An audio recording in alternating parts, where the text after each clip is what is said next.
Remember the Ohio woman who decided to attack a child, 11-year-old girl? Finally, that woman has been arrested, put up full mask. She doesn't seem very concerned about the arrest.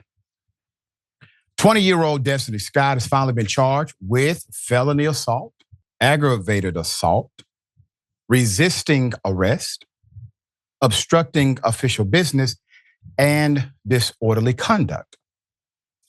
Ms. Scott is a woman who allegedly slammed an 11-year-old girl's head into the slide at Ohio Park and told the mother she hoped the girl dies. Ms. Scott is 270 pounds.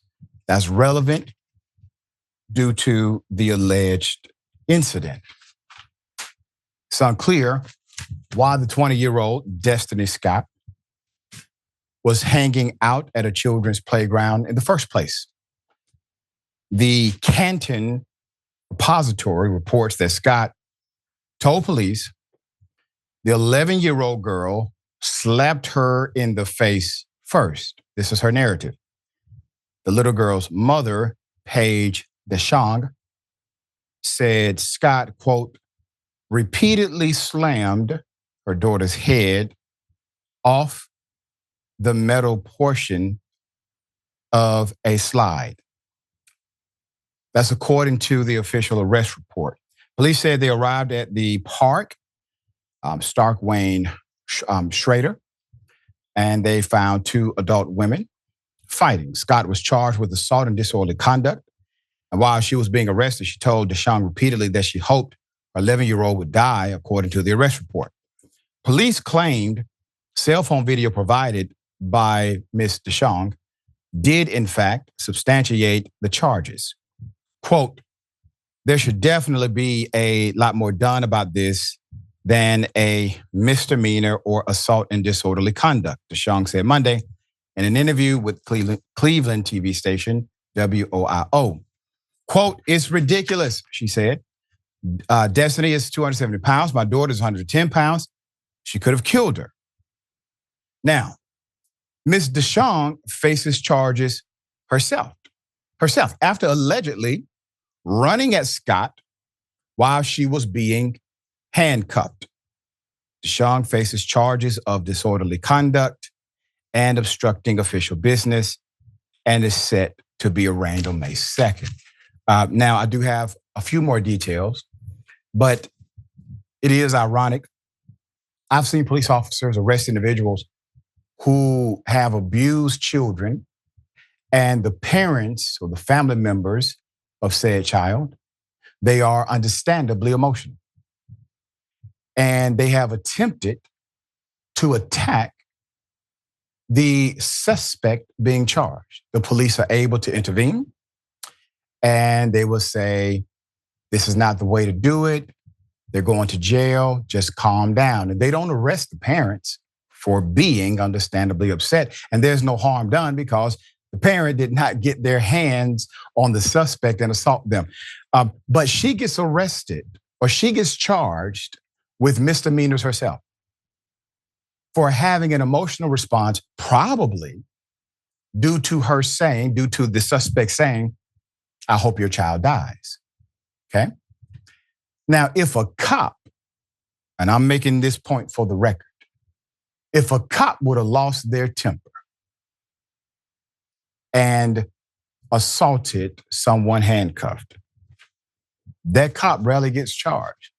As a matter of fact, it takes almost a move of Congress for the cop to get suspended or fired for doing such a thing. This mother never laid hands on the suspect while being handcuffed, period. All right? There's more. Her daughter told WIO News that Scott, quote, ran up behind me and she grabbed me by my hair and threw me up against the ground.